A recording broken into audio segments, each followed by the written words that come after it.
पहले की बात है। कर्नाटक के सुदूर दक्षिण क्षेत्र में अपनी बूढ़ी माँ के साथ एक योगी रहते थे।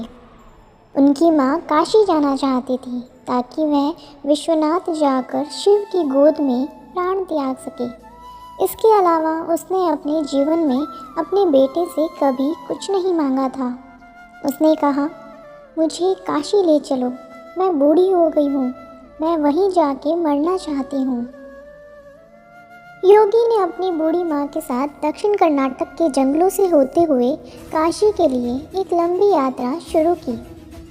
वृद्ध होने के कारण उसकी माँ का स्वास्थ्य बिगड़ गया, तो उन्होंने माँ को कंधे पर उठा लिया और जाहिर तौर पर कुछ समय पश्चात वह कमज़ोर महसूस करने लगा। उसके पास शिव से याचना करने के बजाय और कोई चारा नहीं बचा। उन्होंने याचना की कि हे शिव, मुझे मेरे इस प्रयास में विफल मत होने देना। बस यही एक चीज़ है जो मेरी माँ ने मुझसे मांगा है।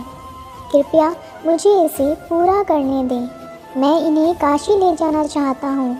हम वहाँ सिर्फ आप ही के लिए आ रहे हैं। कृपया मुझे ताकत दें। तब जैसे ही उन्होंने चलना शुरू किया तो पीछे से एक घंटी की आवाज़ सुनाई दी, जैसे कोई बैलगाड़ी आ रही हो। उन्हें धुंध से उभरती हुई एक बैलगाड़ी दिखाई दी, जिसे एक बैल खींच रहा था, जो थोड़ा अजीब सा था, क्योंकि एक बैल वाली बैलगाड़ी छोटे रास्तों के लिए होती है। जब सफ़र लंबा और जंगली इलाकों से होते हुए हो तो हमेशा 2 बैल ही गाड़ी को खींचते हैं। पर जब आप थके हों तो ऐसी बारीकियों की किसे परवाह। गाड़ी नज़दीक आई, पर वे चालक को नहीं देख पाए, क्योंकि चालक लबादे में था और बाहर धुंध भी थी। मेरी माँ बीमार है, क्या हम आपकी खाली गाड़ी में यात्रा कर सकते हैं? उन्होंने कहा। अंदर बैठे व्यक्ति ने सिर हिला के हाँ कहा। दोनों गाड़ी में बैठ गए और बैलगाड़ी आगे चलने लगी। कुछ समय बाद योगी का ध्यान इस ओर गया कि जंगली रास्ता होने के बावजूद भी बैलगाड़ी बहुत आसानी से आगे बढ़ रही थी।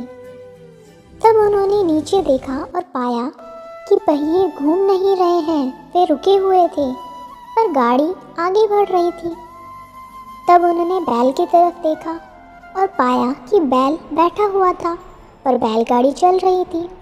तब उन्होंने चालक की ओर देखा और पाया कि वहाँ सिर्फ लबादा ही था। उसने अपनी माँ की ओर देखा।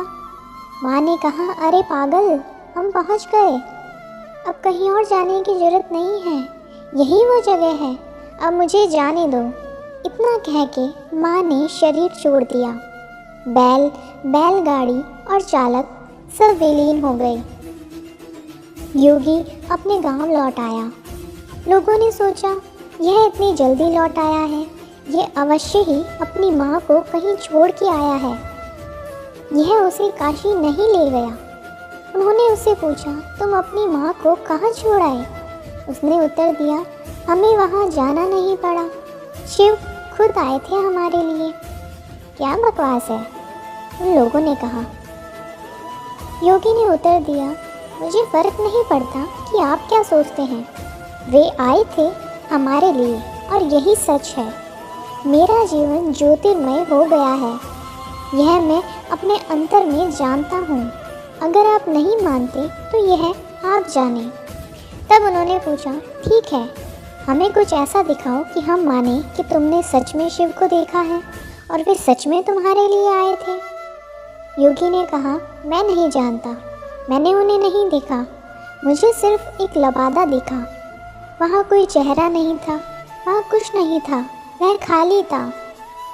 अचानक सबने देखा कि वह खुद वहाँ नहीं थे, सिर्फ उनके कपड़े ही दिखाई पड़ रहे थे। वे ही दक्षिण भारत के महान संत बने। जहाँ भी वह जाते लोग उन्हें बिना चेहरे वाले योगी के रूप में जानने लगे। शिवरात्रि का मौका था। गांव के लोग रात से ही एक सिद्ध मंदिर में जाने की तैयारी करने लगे। लोग आपस में चर्चा कर रहे थे कि इस मौके पर भगवान शिव के दर्शन हो जाएं तो रुके काम चल पड़ते हैं और बिगड़े काम सुधर जाते हैं।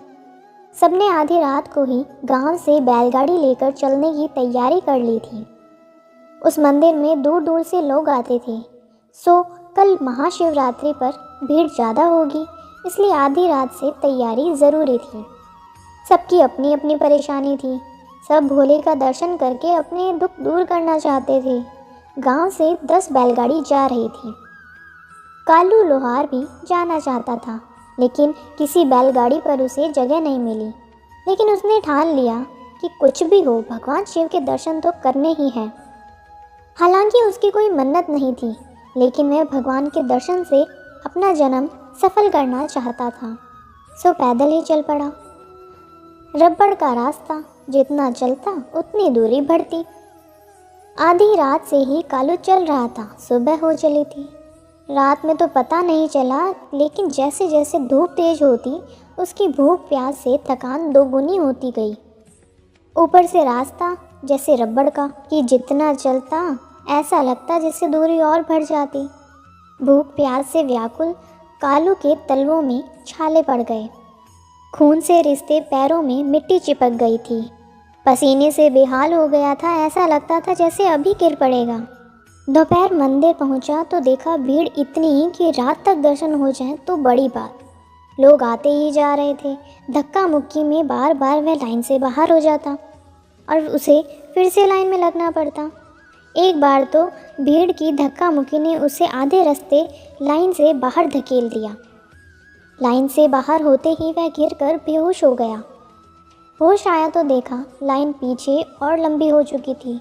थकान और प्यास तो थी ही, अब उसकी हिम्मत भी जाती रही। निराश होकर बिना दर्शन मंदिर से लौटना पड़ा। उसने वहीं से लेटे लेटे भगवान को दंडवत किया और भगवान से क्षमा मांगकर घर की ओर वापस लौट पड़ा। दिन था तो उसने शॉर्टकट रास्ता पकड़ लिया। यह रास्ता जंगल और खेतों से होते हुए जाता था। जंगल खत्म होने के बाद जहाँ से खेत शुरू होते थे वहाँ झाड़ियों में एक पुराना भगवान शिव का मंदिर था। वहाँ कोई नहीं जाता था। शांति देखकर वह मंदिर के फर्श पर लेट गया। थकान और प्यास से उसे तुरंत नींद आ गई। थोड़ी देर बाद ही उसका नाम लेकर कोई उसे पुकारने लगा। उठा तो देखा भगवान स्वयं उसे पुकार रहे थे। उठते ही वह भगवान के चरणों में दंडवत हो गया। उसने पूछा, भगवान आप यहाँ? भगवान ने मुस्कुराते हुए कहा, हाँ मैं तो यही हूँ। तुम यहाँ कैसे? उसने एक ही सांस में सारा किस्सा कह सुनाया। भोले आपके दर्शन नहीं पाए, इसलिए निराश थका मांदा यहाँ शांति देकर लेट गया था। लेकिन आप यहाँ, तो भक्त वहाँ किसके दर्शन कर रहे हैं? भगवान बोले, अरे छोड़ो उनको, इतनी भीड़ में भला कौन रह सकता है। जहाँ शांति का निवास वहाँ भगवान का वास। ना सांस ले सकता हूँ ना ध्यान लगा पाता हूँ। तुम तो जानते ही हो मैं ठहरा योगी। यहाँ बड़ी शांति है, इसलिए यहीं रहता हूँ ध्यान में मग्न। वहाँ तो लोग मेरी भक्ति नहीं मुझसे सौदा करने आते हैं। कोई कहता है ये कर दो, कोई कहता है वो कर दो। अरे मैं कैसे कर दूँ? यदि सब मुझे ही करना होता तो तुम्हें कर्म करने का अधिकार क्यों देता? तुम कर्म करो, फल मैं दूंगा। लेकिन सब मुझसे ही कर्म कराने को बोलते हैं। लोग मुझे ऑर्डर देने लगे हैं। बस फ़र्क इतना है कि वह ऑर्डर रिक्वेस्ट मोड में होता है। रही बात तुम्हें दर्शन देने की, तो तुम्हारे मन में कोई इच्छा नहीं थी, सिर्फ मेरा दर्शन करना चाहते थे, तो मैंने तुम्हें दर्शन दे दिया। अब जब तुम मुझसे मिल लिए तो परंपरा के अनुसार मुझे तुम्हें कुछ वरदान देना होगा। मांगो, क्या चाहते हो? कालू बोला, भगवान मुझे कुछ नहीं चाहिए, बस आपके दर्शन चाहिए थे, मिल गए, मेरा जीवन कृतार्थ हो गया। मुझे जो चाहिए था वो तो आपने बिना मांगे ही दे दिया।